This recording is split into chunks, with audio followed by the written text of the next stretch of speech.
Assalamu alaikum wa rahmatullahi wa barakatuh. Welcome to today's Tafsir. Inshallah, we will be discussing the ayat of the Quran from Surah Anfaal, which will start on ayah number 43 all the way till ayah number 51. So asker Tafsir sigya Surah Anfaal or Ibo এবং একটু sigya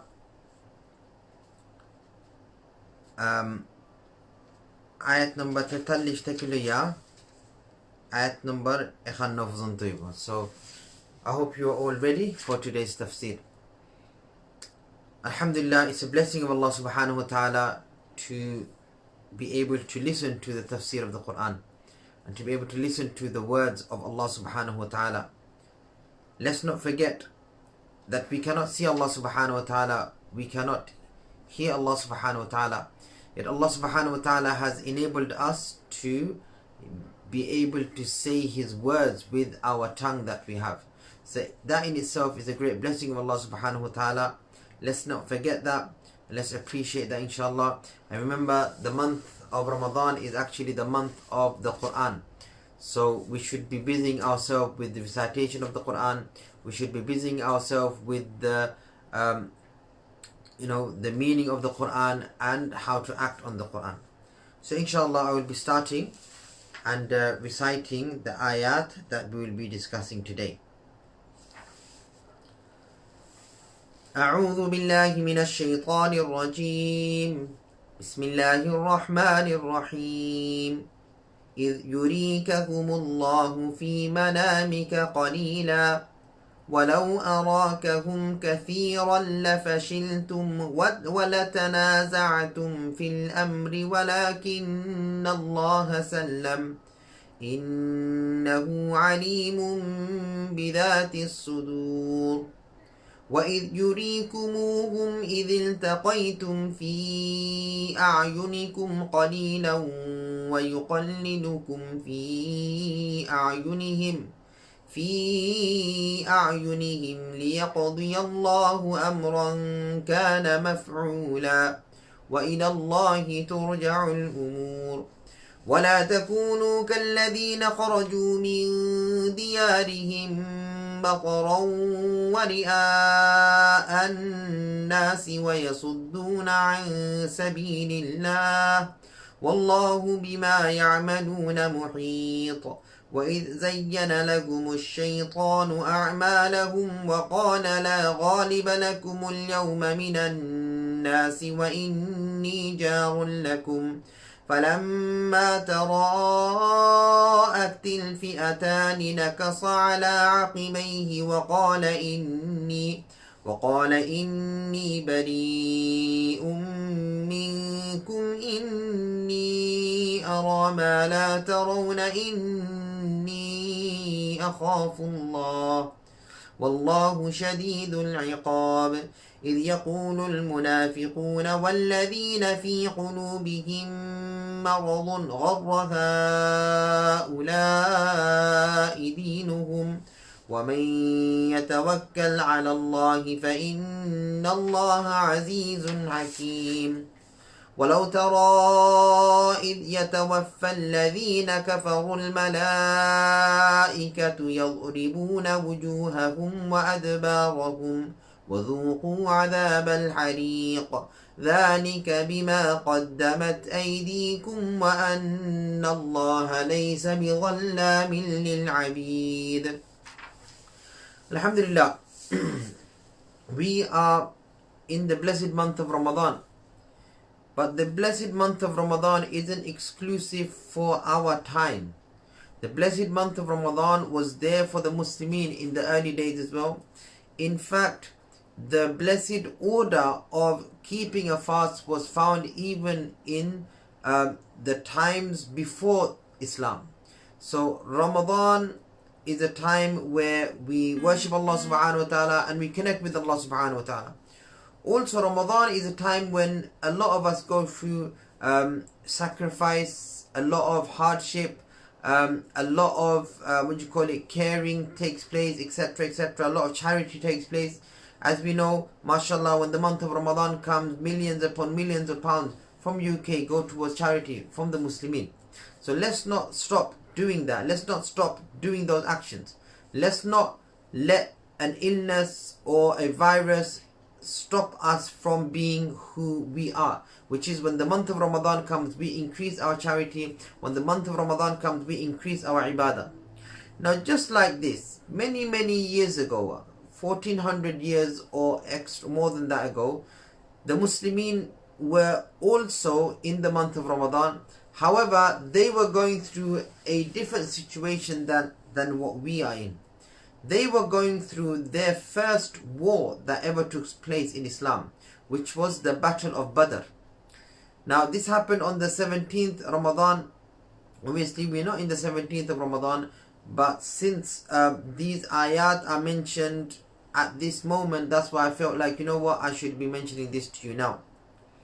Now, what happened was, the mushrikeen of Quraysh, they took all the wealth that the Muslimin left behind when they migrated to Medina, and their whole plan was to take that wealth and sell it off in Syria or other places, and then whatever money comes out from it, they would prepare themselves for an all-out war against the people who are following Muhammad sallallahu alaihi wasallam.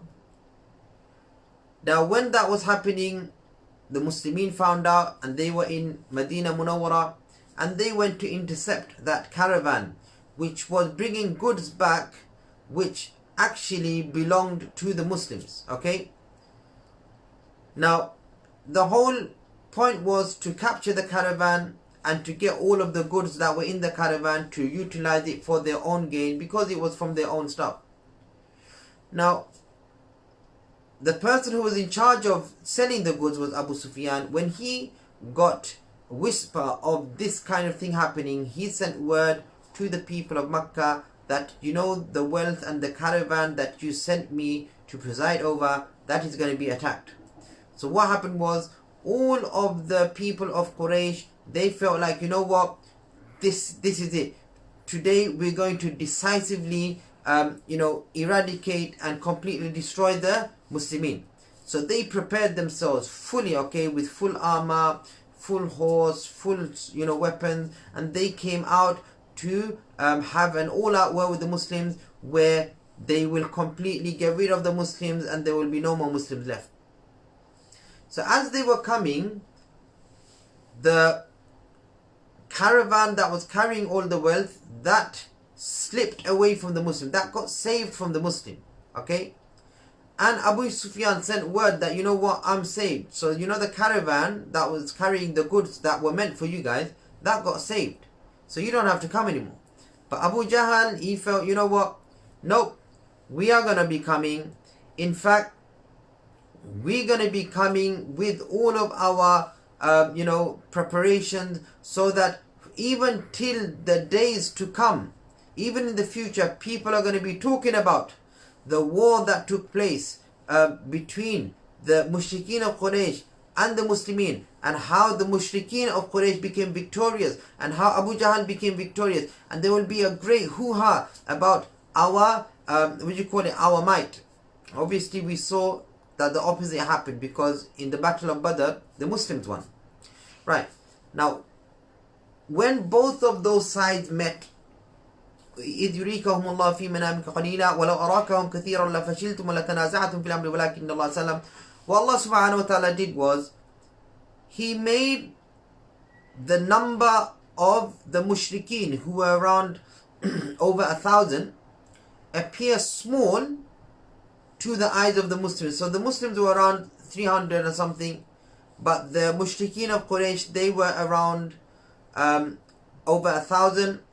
So it would have been common sense to get afraid of a bigger number of your enemy, right? However, the enemy, the mushrikeen of Quraysh, were shown to be small in the eyes of the Muslimin.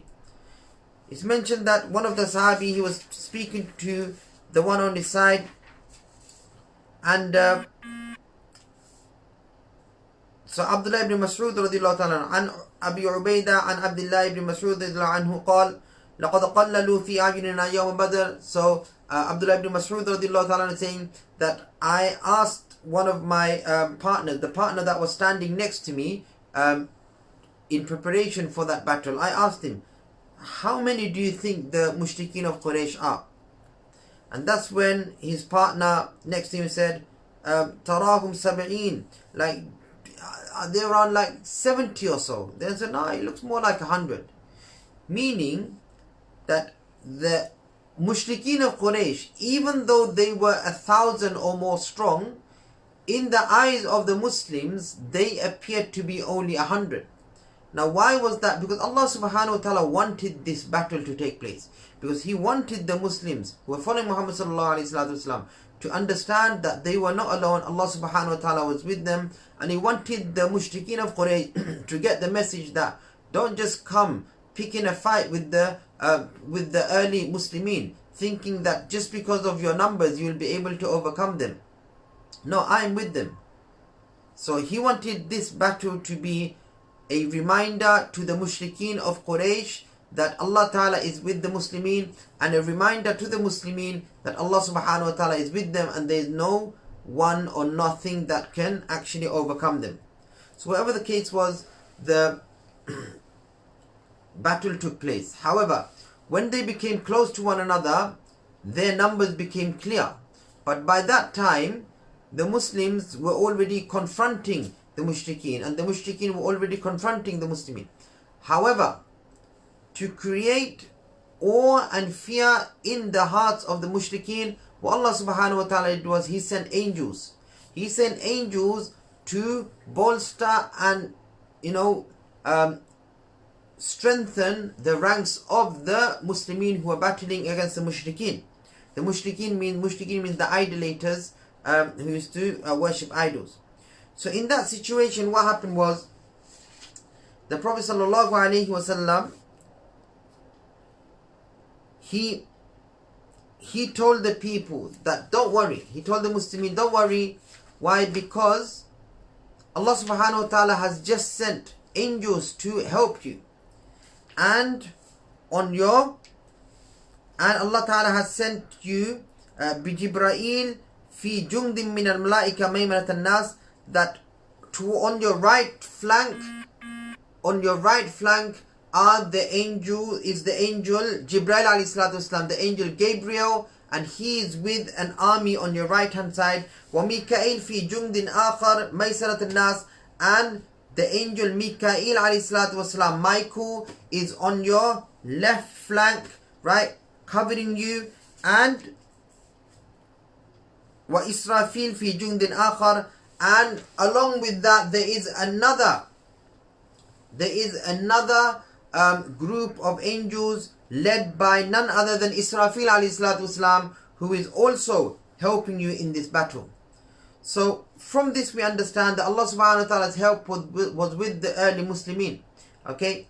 And on the other hand, Iblis also wanted to create a lot of harm amongst the Muslimin at that time, because he knew that if Islam had to become prevalent, if Islam's message became widely accepted by people, then he will be out of a job. A lot of people will be going to Jannah and he won't be able to do anything about it. So what he did was, he went and he spoke to the mushrikeen who came to destroy the Muslims, that you know what, I am your partner. And he took on the form of a person by the name of Surah ibn Malik, and he said that you know what, I'm your partner, nothing's going to harm you today. Right? Look at how many people I've got with me. And he got a group of shayateen, right, to show that he's strengthening the army of the mushrikeen against the Muslimin, right? However, all of a sudden he found out that you know what, he's not only fighting against the Muslimin, but also against an army of angels. Now as soon as this happened, it said that at that time he was actually holding on to one of the mushrikeen's hands, just to show that companionship. He quickly let go of it, right? And he turned on his heel and he started going the other way, like, bye, see ya, I don't want to know you anymore. At that time, some individuals said, for example, Hadith ibn Hisham said where are you going? Where are you going? How comes you're leaving us? You just said that you're going to be helping us. You just said that you are a partner. But how comes you're just leaving now? At that time, what Iblis did was he got moved from here and he just like slapped him on his chest and just chucked him on the ground. And he kept on going and he kept on going until he came to where the ocean was, and he said, Rabbi maw'idak alladhi wa'adtani. Oh Allah, remember that promise, time that you mentioned to me. I want that promise to be upheld. Meaning, oh Allah, do not destroy me now. You said that you're going to give me life till the day of Qiyamah. Then I want that promise to be upheld. I don't want to be dying now. Because Shaitan realized that if he had to go forward with the mushrikeen and he had to plunge into battle against the Muslimin at that time, while all the angels were supporting him, then he would be killed straight away. So Iblis, he left them. And you know what the funny thing is? This is what Iblis does all the time. This is what Iblis does all the time. He says all the time, he will come up to a person and say, oh, I'm with you, don't worry, nothing to be afraid of. Commit this sin, commit this adultery, commit this haram, right? I'm with you, nothing's going to happen to you. But as soon as he sees that there is some form of harm coming his way, or as soon as he sees there is some kind of wrong coming to his way, or he's not going to win, straight away he leaves that person to die on their own. And this is the nature of how Iblis deals with people. And he has dealt with people like that in the past. He is dealing with people in today's time, and he's going to deal with people till the day of Qiyamah in the same way. He will say that he supports you. He says that no matter what happens, I'm with you. But in actual fact, he is not with you. He will leave you. He will leave you stranded. He will leave you to die.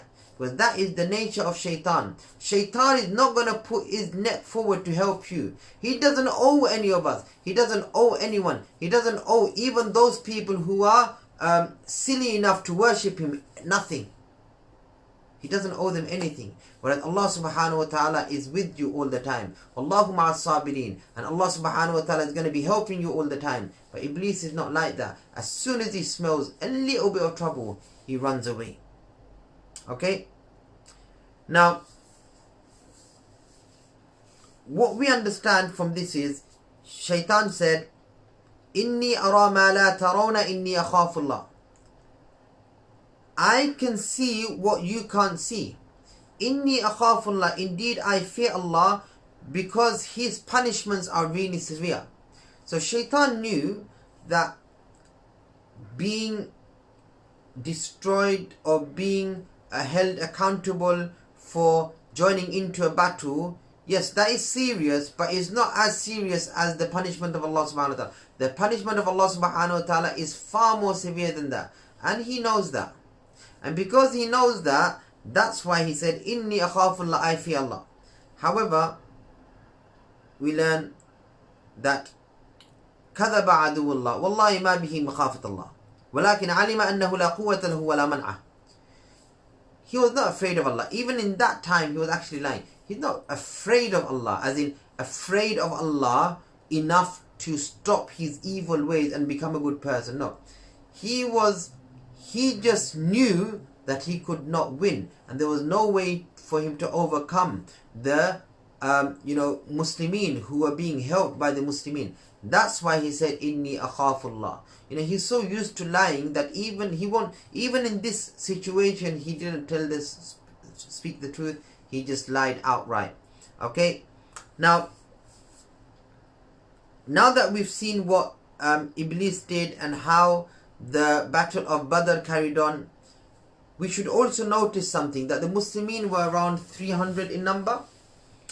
And the Muslimin, if I'm not mistaken, they only had around 2 horses or something, and around 10 people had armor on or something, whereas the mushrikeen of Quraysh, they had over 300 horses or so, and everyone had come adorned with the armor, with the swords and everything. They were fully kitted up, meaning anyone looking at it would have felt that, you know what, that's it. The Muslimin are done for. There's no way that the Muslimin are going to overcome the army that the mushrikeen have brought with them. Okay?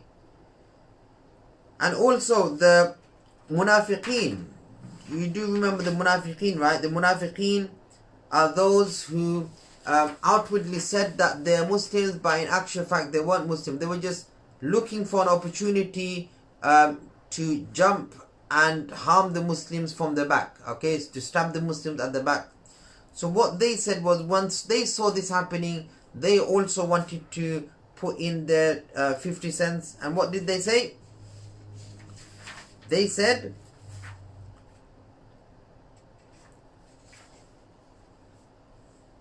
إذ يقول المنافقون والذين في قلوبهم مرض غر هؤلاء دينهم. They started belittling and looking down on the Muslims, saying that, the Muslims have come out like this to, fight against the mushrikeen.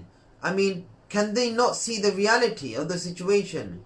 Where is the might of the mushrikeen? Look at that 1,000 and more people strong. And look at the might of the Muslims, there's only 300. But because of their religion has actually deceived them into thinking that they can overcome something like that. They can overcome a super might like this. Okay?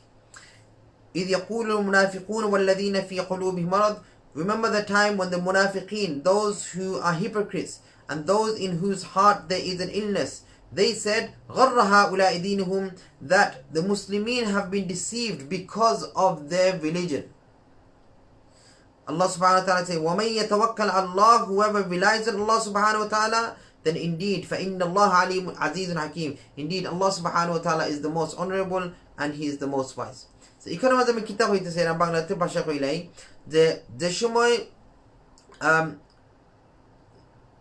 Ramzan মাসের মধ্যে আল্লাহ সুবহানাহু ওয়া তাআলা হুকুম দিয়েছেন যে তোমরা বদরের যুদ্ধের লাগি বারো, ওই সময় মুসলমান হতে বারোইছেন বদরের যুদ্ধের লাগি, কিন্তু তারার আসল উদ্দেশ্য আসিল গিয়া আবু সুফিয়ানে খরচিল কিতা তারা যে মক্কা শরীফের মধ্যে মক্কা শরীফ সাইরাইবার সময় যেটা সামানপত্র রেখে গেছিল, ওটা সামানপত্র নিয়া আবু সুফিয়ানে সিরিয়া ওটাদের সমাজে বেচতিয়া অক্সিন্দের পয়সা আইনা হে আবার মক্কার বাসী অকলতার সর্দারে দিত আসিল, এবং সর্দার অকলতে ও পয়সার দ্বারা তারা হাতিয়ার খরিদ কইরা মুসলমান অকলতের উপরে হামলা করতে আসলা।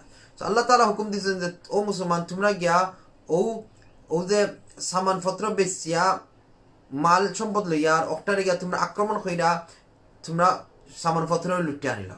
সো তারা এখানের মাঝে গেছেন, আর এর মধ্যে সুফিয়ানে মক্কাবাসী অকলতারে কইছেন যে ও মক্কাবাসী তোমরা মাল সম্পদ রে তোমরা ইয়া বাঁচাও, কারণ মুসলমান অকল আইরা হামলা করবা লাগে।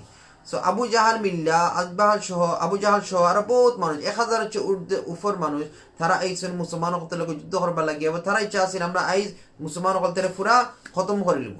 কিন্তু আল্লাহ সুবহানাহু ওয়া তাআলা ইচ্ছাটা আছেন। আল্লাহ সুবহানাহু ওয়া তাআলা বদরের যুদ্ধের মধ্যে মুসলমান অকলদের সাথে ফেরেশতা অকলদের জড়িত করে দিচ্ছেন, এবং রাসূলুল্লাহ সাল্লাল্লাহু আলাইহি ওয়াসাল্লাম কইছেন ও মুসলমান তোমরা ভয় পাই না, তোমরা ডাইন দিকে হইছে গিয়া 1000 সৈন্য লইয়া জিবরাইল আলাইহিস সালাতু ওয়াসালাম আসেন, এবং তোমরা বাম সাইডের মধ্যে 1000 সৈন্য লইয়া হযরত মিকাইল আলাইহিস সালাতু ওয়াসালাম আসেন, এবং আরো মাঝে মাঝে হইছে গিয়া ইসরাফিল আলাইহিস সালাতু ওয়াসালাম আরো 1000 ফেরেশতা লইয়া তোমরা সাহায্য করবা লাগি আইছে। সো একটা হইয়া মুসলমান অকলদের সাহস বাড়ছে, এবং তারা মুশরিকিন অকলদের উপরে হামলা কইরা তারা জিতে গেছে। শয়তানে কিন্তু হেমমেদি মুশরিকিন অকলদের খওয়াতে ছিল, ও মুশরিকিন অকল তোমরা চিন্তা কইরো না, তোমরা আমি সাহায্য করবো, ও দেখলা নি আমার লগে কত মানুষ। আসলে শয়তান অকল ইবলিসে তার লগে শয়তান অকল তোর সন্দেহ লিয়েছে কিতার লাগি যাতে আইজ হে ইসলাম রে পুরা নষ্ট হলিত, ধ্বংস হলিত। কিন্তু যে সময় দেখছে যে মুসলমান হতে লাগে ফেরেশতা অকল রইছেন, ওই সময় হে বয় ফাইয়া দৌড় মারছে। দৌড় মারবার সময় তার লগে যে সাথী অকল আছিল, ও যে কিতাব মুশরিকিন অকল হেরা উঠা কইল তুমি কই যাই রে, তুমি কইলে আমরা সাহায্য করবা, তুমি এবার কই যাই রে। তখন ডাক্কা বের হইছে, হর বেটা আমার স্যার আমি যাইতাম কি এখান থেকে, হে বাগিয়া গিয়া সমুদ্র ওখানে গিয়া আল্লাহ কাছে দোয়া স্যার, ও আল্লাহ তাআলা আপনি তো আমার উপরে একটা ওয়াদা করছিলেন, ও ওয়াদার আপনি পুরো করতে, মানে কিয়ামত পর্যন্ত আমার জিন্দেগি দান করবার একটা ওয়াদা করেছিলেন। মানে হে এই সময় এমন ভয় পাইছে হে বুঝি নিছে যদি যুদ্ধ মাঝে যাই ওখানে মাঝে মারা যাইব। এর লাগে আল্লাহ তাআলা রে হে মনে করে দের যে আল্লাহ মনে আসেনি আপনি তো কইছিলেন আমারে কিয়ামত পর্যন্ত হায়াত দান করবাই, আইজ আমারে বাঁচাও কা আর আমার কিয়ামত পর্যন্ত হায়াত দাও কা। যেটা আমি কইতে চাইলাম একটু দিকে শয়তানে কিন্তু মানুষ সকলতে এমরান ওয়াদা করে, কিন্তু যে মুহূর্তে হকের মোকাবেলা আইয় তখন হে কিন্তু বাকি যায়, এখন হকের মোকাবেলা হে কোনো সময় করতে পারতো না, কারণ তার কাম হয়েছে কি খালি মিশা মাথা। Now, after this, we learn a few more things, okay? One of the things is ما رأى إبليس يوما هو فيه أصغر ولا أحقر ولا أضحر ولا أغيض من يوم عرفة. That the day Shaitan feels the most disgraced and the most helpless, right? And the more, and you know, and the most angry, right, is on the day of Arafah.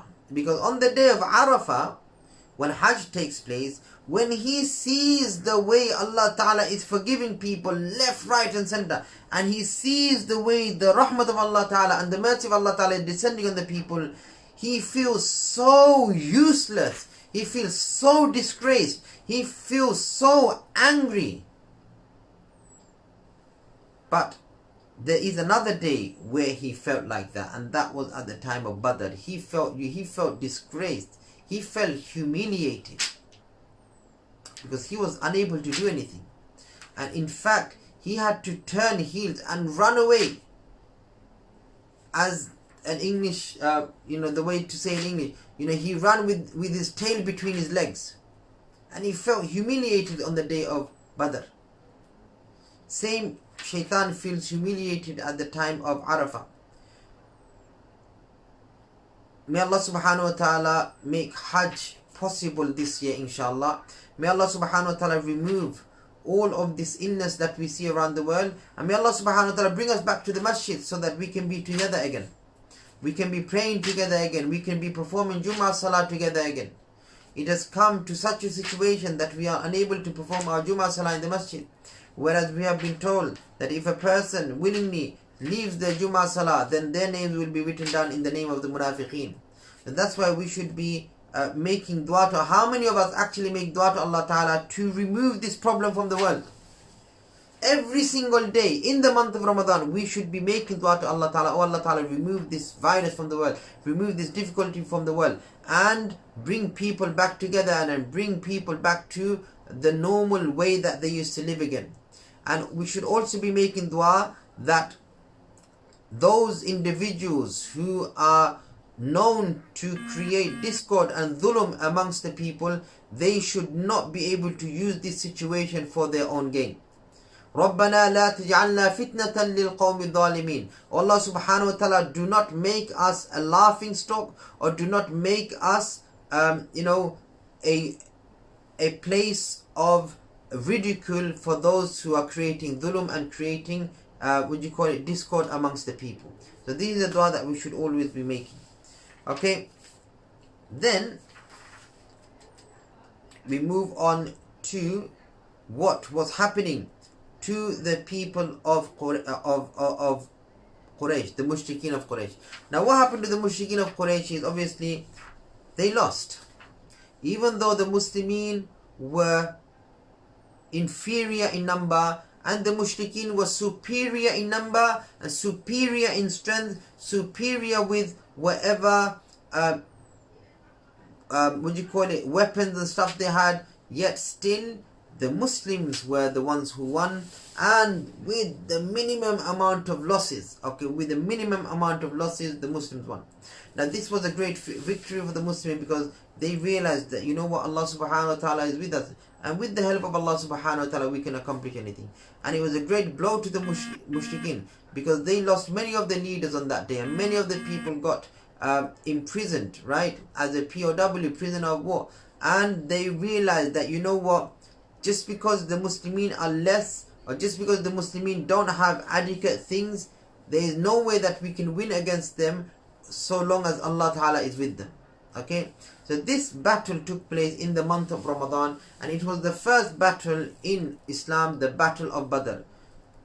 I would urge everyone to look into it, to study it, to look at how things were and what happened, and how Allah Ta'ala helped what, and how Allah Ta'ala saved the Muslimin from utter defeat on that day. So it's very important that we learn and we study about the Battle of Badr, and this has been mentioned in Surah Al-Anfaal. وَلَوْ تَرَى إِذْ يَتَوَفَّى الَّذِينَ كَفَرُوا الْمَلَائِكَةُ يَضْرِبُونَ وُجُوهَهُمْ وَأَدْبَارَهُمْ وَذُوقُوا عَذَابَ الْحَرِيقِ. And O Prophet of Allah, if you had seen how the angels were causing the lives of the mushrikeen of Quraysh to leave their bodies by hitting them on their face and on their backsides, right, and saying to them, وَذُوقُوا عَذَابَ الْحَرِيقِ, and taste the adhab of Allah subhanahu wa ta'ala. Now here is something that was happening, that whenever the mushrikeen of Quraysh came towards the Muslims, the angels would smite them on their faces, okay? And a lot of the time these faces were really dark, right? Devoid of all color, and it was like, disfigured, okay? And after seeing this, if any of the mushrikeen of Quraysh felt like, I can't deal with this, and they tried to run away, then the angel would hit them on their back, okay? It said that when Abu Jahl was inspected, it was found that he had a lot of marks on his back, okay? A lot of marks, as though someone had scratched him or the skin was off. And when this was shown to the Prophet ﷺ, he mentioned that these are the hits that he received from the angels of Allah subhanahu wa ta'ala. Okay? Then we learn about how a person's ruh and how a person's soul is taken out from their body. Now we have to understand something, okay, brothers and sisters in Islam. Our ruh and our soul will leave our body. Nobody can stop that. How it leaves our body depends on how we live our life in this world. If we had lived our life in this world as a pious person, then our soul will be taken out of our body. Just like if you had to make flour, right? And you had to mix it together. So even though that flour is sticky, say if there was a hair stuck inside it and you pulled it, right, that hair will come out without any residue of the dough on it. It will come out really smooth. I don't know if you've done it. I won't tell you to go and try it out because you are going to be eating from that dough. But say for example, if hair did fall inside there, then if you are to take out that hair, it will come out of that dough without getting stuck onto that dough, and there won't be any residue on it, right? So when the life of a pious person is taken out, it is taken out like that. The ruh doesn't feel any pain. It comes out naturally. On the other hand, when the life of a person who was a sinner is taken out from their body, especially a person who disbelieves in Allah subhanahu wa ta'ala, then it is like a thorny branch being taken out from wet wool. Okay? As it is, if a thorny branch were to be put inside wool, it is hard to take out. You'll have to rip it out. You'll have to rip it out, isn't it? Imagine that wool wasn't just normal wool. In fact, it was wet wool. Then when you're taking it out, how much pain and how much discomfort will be present in that? That is how the soul of a person who lived a life of sin will be taken out from the body. We pray to Allah subhanahu wa ta'ala that He saves us from these kind of punishments, that He saves us from any kind of problems that we may face when we are about to die, and for Allah subhanahu wa ta'ala to give us a good death inshallah, and for us to die in a state of iman inshallah. Now that we have listened to these verses, we can understand that we shouldn't ever feel like we are abandoned by Allah subhanahu wa ta'ala. We are never abandoned by Allah subhanahu wa ta'ala. Allah ta'ala will never abandon us. And we have to understand that whatever punishments this world has to offer is nothing compared to the punishment of the fire of Jahannam. So we'd rather sacrifice something to gain the pleasure of Allah subhanahu wa ta'ala than fall into that sinful deed and get the wrath of Allah subhanahu wa ta'ala on the day of Qiyamah. Because whatever Allah ta'ala has in store for us is far greater than whatever we have in this world. If He has good stored for us, and that good is far greater than the good of this world. If He has punishment stored for us, then that punishment is far severe than the punishment of this world. And this goes to all of the zalimeen as well. That no matter how much harm you are inflicting on the people, remember that the punishment waiting for you is far greater than the punishment that you can inflict on the people in this world. May Allah subhanahu wa ta'ala safeguard us, inshallah, keep us steadfast in deen. May Allah subhanahu wa ta'ala give us the ability to act on what we have learned. একটা জিনিস আমরা খেয়াল রাখা উচিত, যে সময় মালাকুল মউত আইব এবং আমরা যদি ভালো কাম কইরা থাকি দুনিয়ার মধ্যে, তাহলে আমরা রূহরে এমন ভাবে বার করা হইব জেলান আঠা থেকে যে সময় চুল বার করা হয়, এই সময় বার করতে কোনো কষ্ট লাগে না, আলগস বালাই আই হয় নেনি। সেদিন আঠার খাই মানাইন এবং খাইয়ের মাঝে চুল আটতে যায়, চুল একটারে ঠান্ডা বার হতে কি হয়, আস্তা খাই নষ্ট হয়ে যায় না, চুল একটু আরামসে বার হয়ে যায়, খাই তার জায়গা থাকে, চুল তার জায়গা থেকে বার হয়ে যায়। এমন নিজেকে যে বান্দা আমল করব এবং ভালো ব্যবহার করব এবং আল্লাহ সুবহানাহু ওয়া তাআলার খুশি হইরা দুনিয়া থেকে যাইব, তার রূহ বার করবার সময় এমন সহজভাবে বার হইব।